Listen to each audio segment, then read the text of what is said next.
अष्टलक्ष्मी महायज्ञ, मुझे नीलू महाराज के नाम से जानते हैं, राम गोपाल दुबे नाम है मेरा, और वरदान आश्रम अंजनिया मेरा निवास है।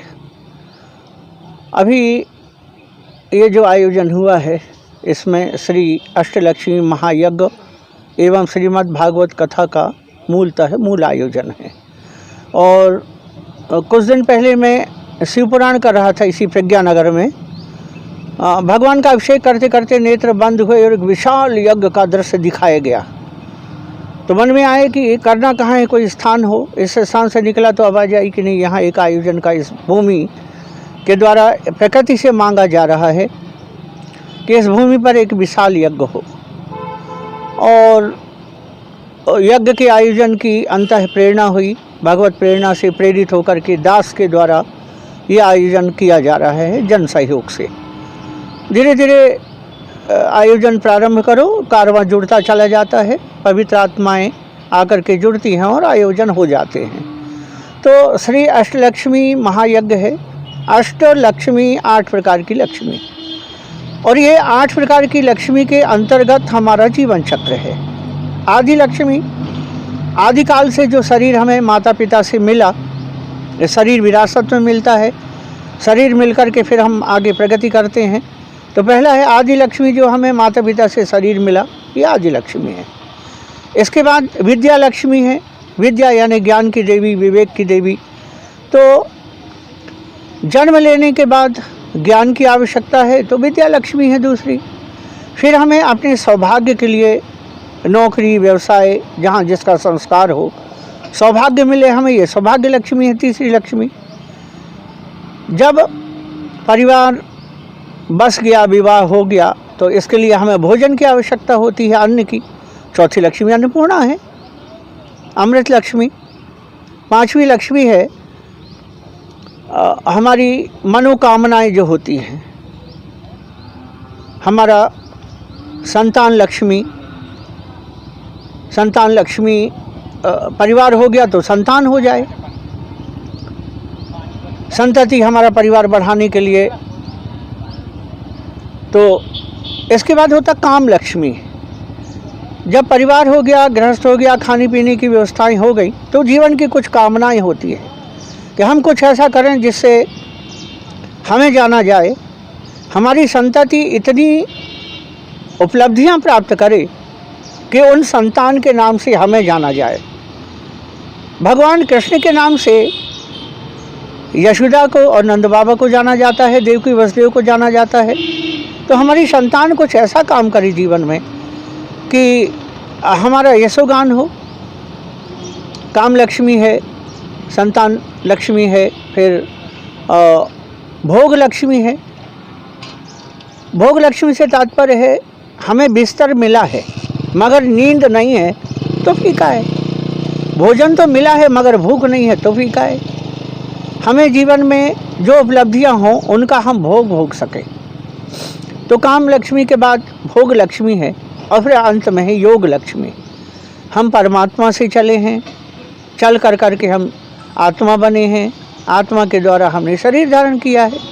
तो इस शरीर से अब हमें डिसेंडिंग से एसेंडिंग की ओर जाना है। हम अवतरित हुए हैं, अब परमात्मा से चल के आए हैं, तो पुनः हमारी यात्रा परमात्मा तक है। हमें भगवान तक जाना है, योग होना है। तो ये 8 लक्ष्मी के अंतर्गत हमारा पूरा जीवन चक्र है। कोई भी कहे कि हम इनसे अछूते हैं, हो ही नहीं सकता। सब इसी के अंदर पूरा मानव जीवन चक्र है। तो इस तरह से आयोजन अष्टलक्ष्मी यज्ञ का है। साथ में भागवत कथा है। भागवत कथा भगवान का जो प्राकट्य है, जन्म है, वो त्रेता युग के बाद हुआ और कलयुग के पहले हुआ।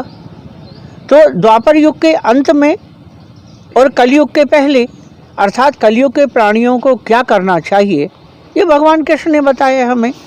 तो भगवान की गाथा सुनने में सुंदर है, भगवान सुंदर है, उनकी कथा सुनने में सुंदर है, भगवान सुंदर सुंदर है। तो सुंदर सुंदर भगवान की ललित लीलाएं, खास तौर से भागवत के अंदर भगवान से ज़्यादा गाथाएं भक्त की हैं कि कौन सा भक्त किस तरह की साधना करके भगवान की प्राप्ति कर ले, परमात्मा को प्राप्त हो जाए।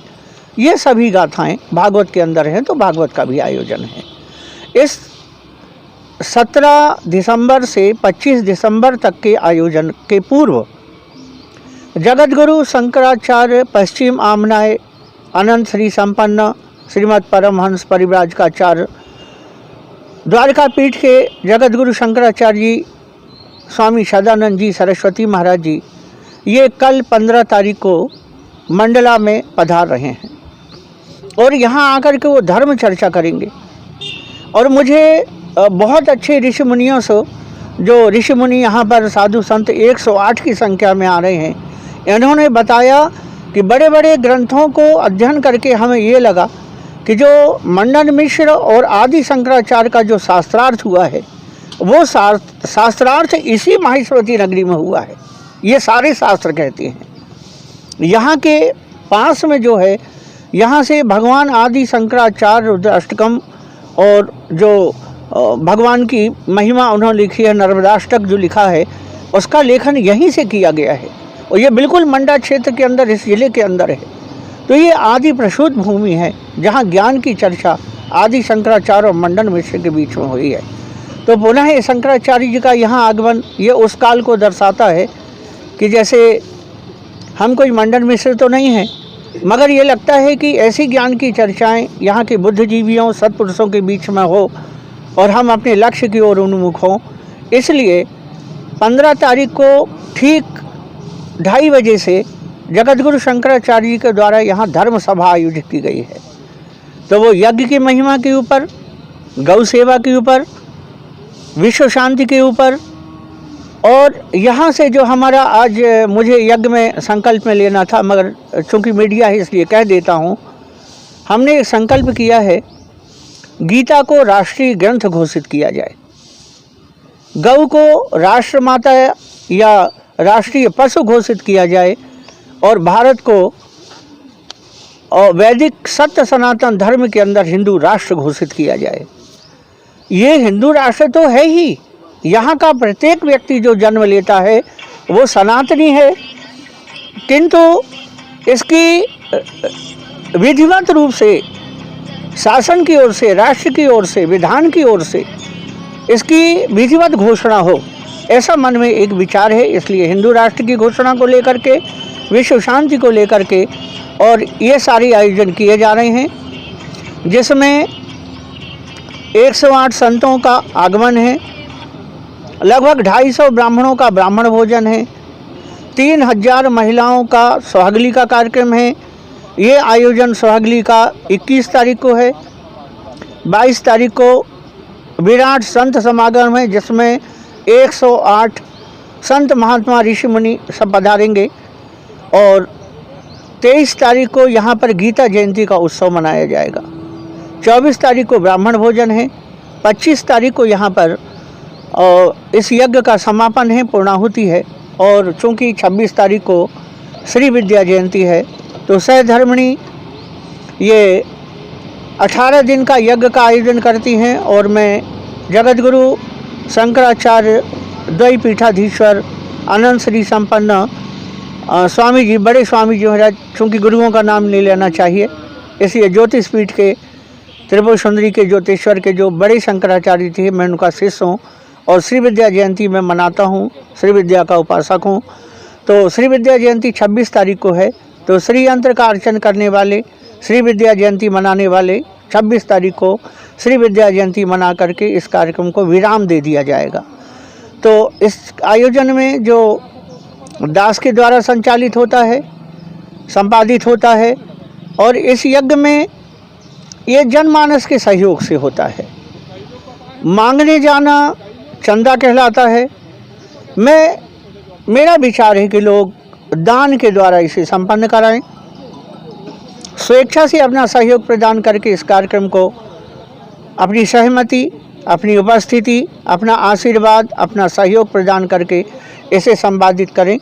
पूरा कार्यक्रम इस बात पर निर्धारित है कि ये कार्यक्रम दैवीय प्रेरणा से हो रहा है। अंतः प्रेरणा उद्भासित हुई, अंदर उद्वेलित हुई और आयोजन कर दिया, और अब एक विराट रूप इसका देखने को मिल रहा है। तो समस्त क्षेत्रवासी, विश्व शांति के लिए यज्ञ किए जाते हैं, तो सभी लोग इसमें आकर के पुण्य लाभ अर्जित करें सभी लोग आकर के अपना सहयोग प्रदान करें, उपस्थिति दर्ज कराएं, आनंद लें। सभी लोगों का आह्वान है। परमात्मा सभी को सुख दे, शांति दे, ऐश्वर्य मान प्रतिष्ठा का धनी बनाए। हरिओम तत्सत, हरिओम तत्सत, हरिओम तत्सत।